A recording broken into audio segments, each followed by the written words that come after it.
I'm waiting very impatiently for it to stop raining. I want to get out here this afternoon and do a little bit more tidying up. But for the moment, it's not going to happen.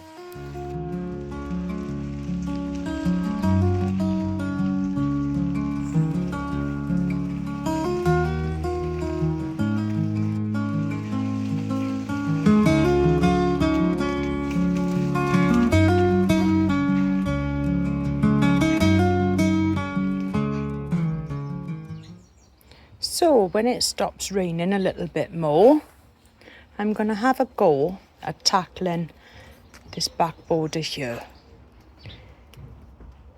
It's very congested and there's a few things here that need to be changed. That euphorbia down the back there, that's never flowered. So I think that can come out to make a little bit of room for that Washingtonia. And it's going to be quite a job. I may get rid of that small pear tree as well, as I haven't really got an awful lot of room left in the garden now. And I think by having more fruit trees, they're going to grow larger and I'm going to be a little bit stuck. So last week I tackled most of these centre beds here. And this is now looking a lot neater. I'm happy with the result there. But along that back wall, there's also a few things that I can change about. Like that pittosporum there, it's a lovely plant, but it is only going to get bigger and it's already going over the pathway. So I may move that into more of a sunnier location at the bottom, just replacing some of them euphorbias.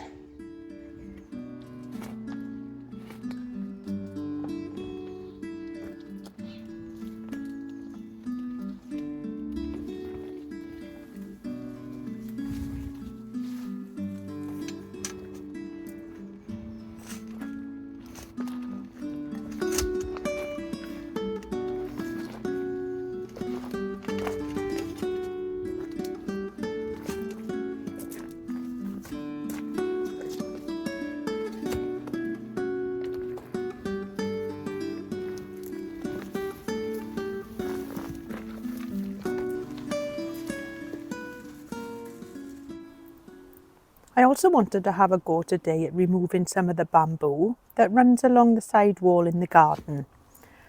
I've got a few of these, the Fargesia rufers, and I had 3 of them along this wall, and I know that they're going to grow pretty big, and I realised after planting that I don't really need 3 of them. Removing these bamboos was probably the hardest job that I've ever had to do in the garden. It was so much hard work, but it was well worth it in the end. And now everything looks a lot more spaced out and there's plenty of room for things to grow, as these plants are only going to get larger. But I'm so happy with the final result. There is one other part of the garden that I've got to take a look at, and that's right here in the centre. It's very overgrown. And I love the tetrapanax there, but the problem is the crocosmia. I wouldn't really use the word invasive, but they definitely do spread. And in here I've got a little palm tree at the bottom. There's another Fuciniae and another one over that side, and a lovely Formium that is really, it's growing, but it's not really looking its best there, as it's very crowded. So at a later date, I think a lot of these crocosmia need to be dug out, but that's a job for another day.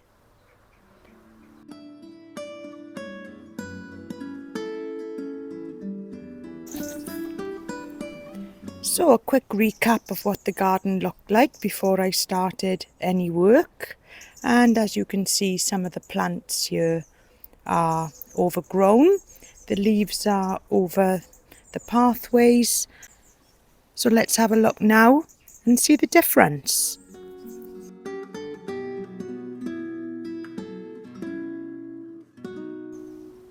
So I've woken up this morning and the day is a lot better than it was yesterday. It has been raining, but it's a lot drier.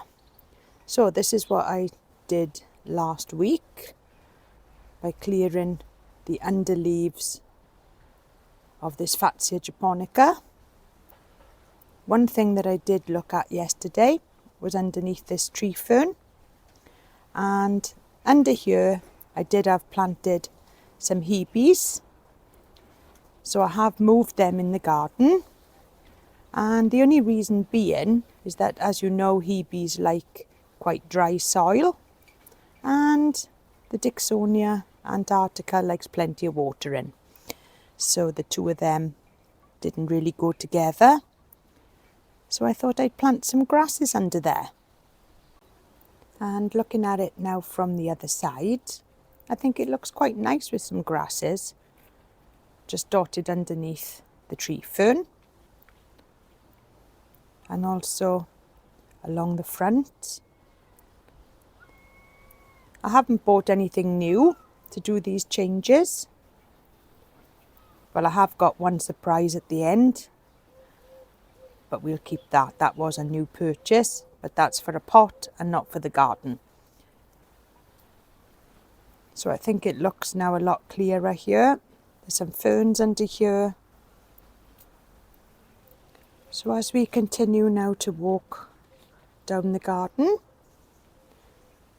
you can see that the Fatsia polycarpa is still doing well, and there's plenty of new growth coming on the jasmine behind. Now I have been pretty ruthless in what I've kept and what I've got rid of. So the first thing to greet you now in the pathway is the hebe, and that was the one that was underneath the Dixonia antarctica, and it's looking a lot clearer now down the pathway.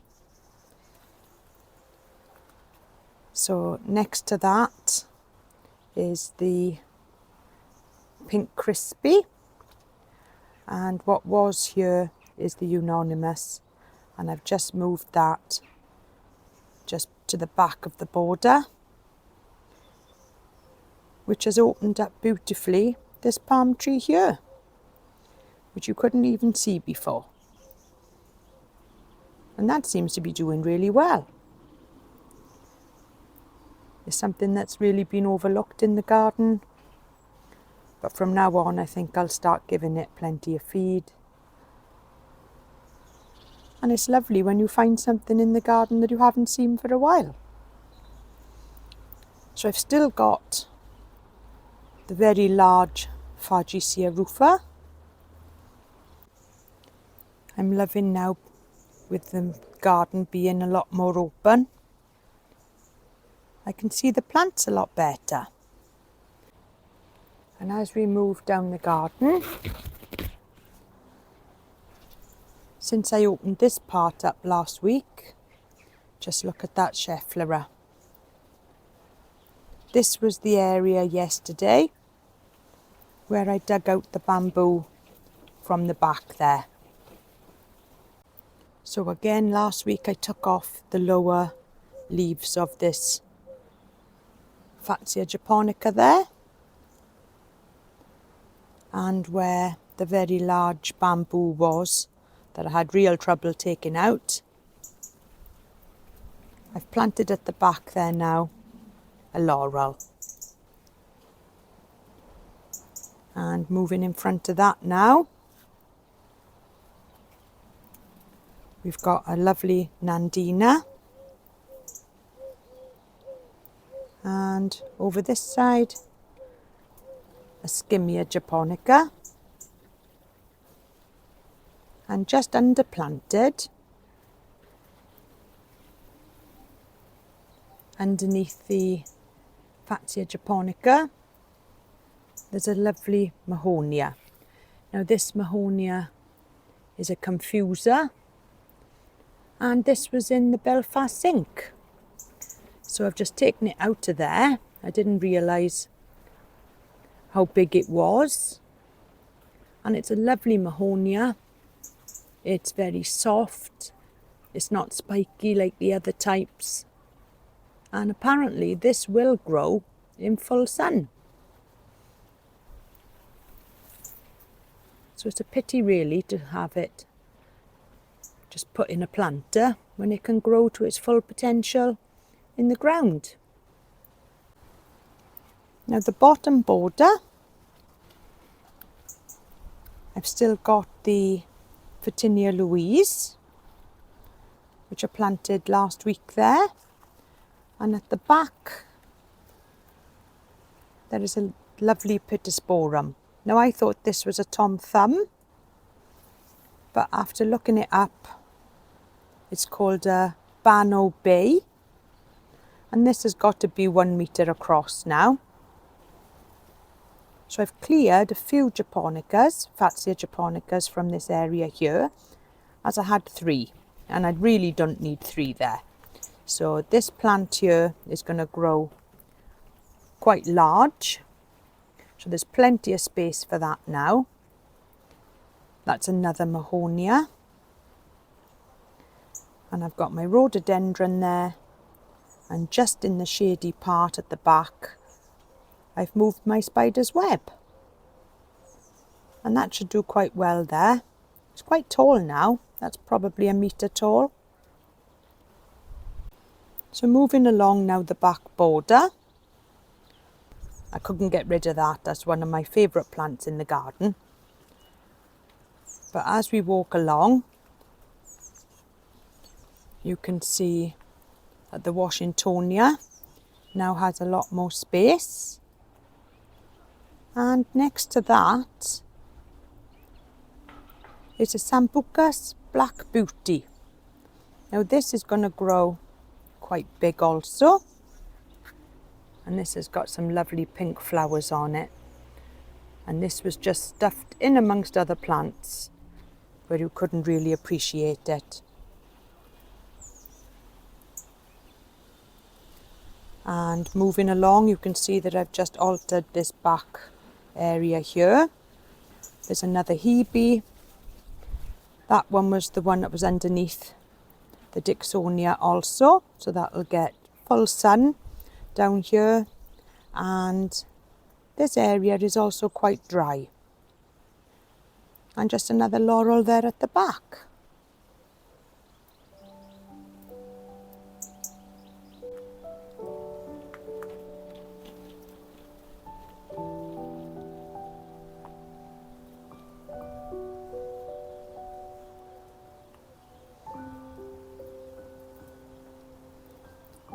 So this is the part of the garden again that I altered last week.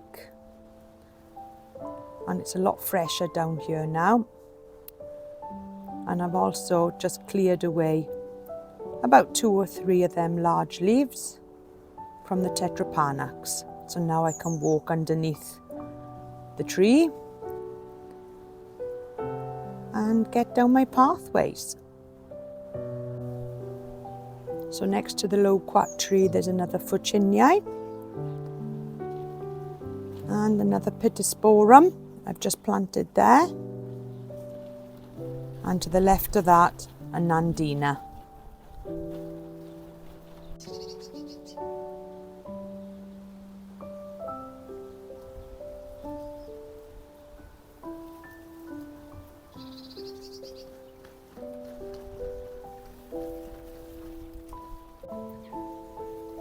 The Arundodonnax and the Miscanthus.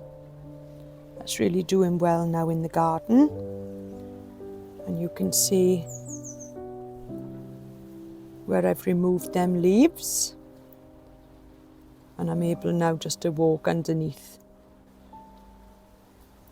which makes it a lot easier to get down the pathway now. There's also a Mahonia, which I know is going to grow quite large, just here in the triangular bed. And I've removed a euphorbia from here and just planted in a lovely salvia.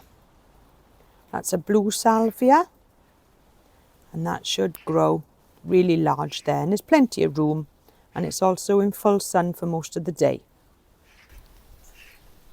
Another pittosporum has been planted on the end here. And I think this one is another one of the Bano Bay. So again, plenty of sun, ideal position for it. And it should do really well. And there's plenty of space here on the end for it to grow really large. I've still got the silver swan here. And behind there, the salvias now are coming into flower. There's the olive tree behind there. Another Nandina. And I'm loving this plant here. This is a deciduous plant, so it does lose all its leaves in the winter. But in the summer, it really is a glorious plant. Now this plant here, which is next to the Schefflera and underneath the cordyline indivisa, is another type of Nandina, and this is a Nandina firepower, also known as a heavenly bamboo. And it's quite sort of crispy in appearance. And this was in the very centre of the garden, where it was completely overgrown by other plants. And I'm hoping that it'll come back looking a lot better. And just look at the size now gone on this plant. This is the cordyline indivisa, and this was a purchase from B&M. And this is really come beautifully. It's now on its second year. Not as hardy as the cordyline australis, but it seems to have done okay in this garden. We did have a mild winter, but there's no problems at all with this plant. I do need just to top up some of this gravel at the bottom of the garden, as I have got quite a lot of earth in it now from planting.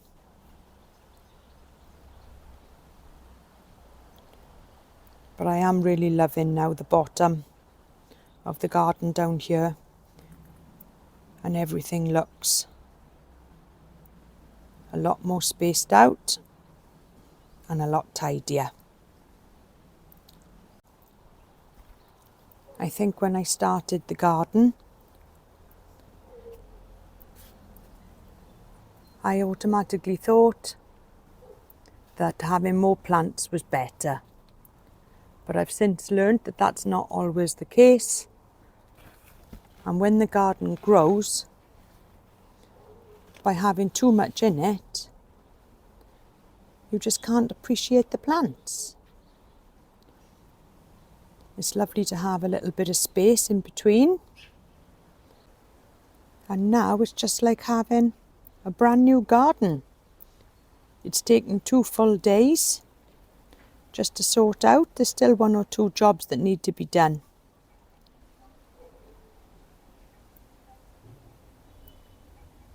But I think it looks a lot nicer.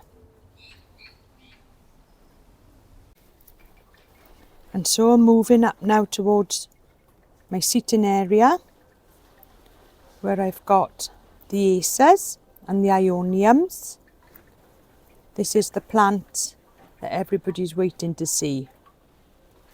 This was bought in B&Q last weekend when me and Tony went back to get it. And this is the sight gas. There was one left when I went there on the Friday night. They had 3, and we went up there Sunday morning and there was just the one left. It wasn't the biggest one that they had. They did have bigger ones there on the Friday, but it's still a lovely specimen plant.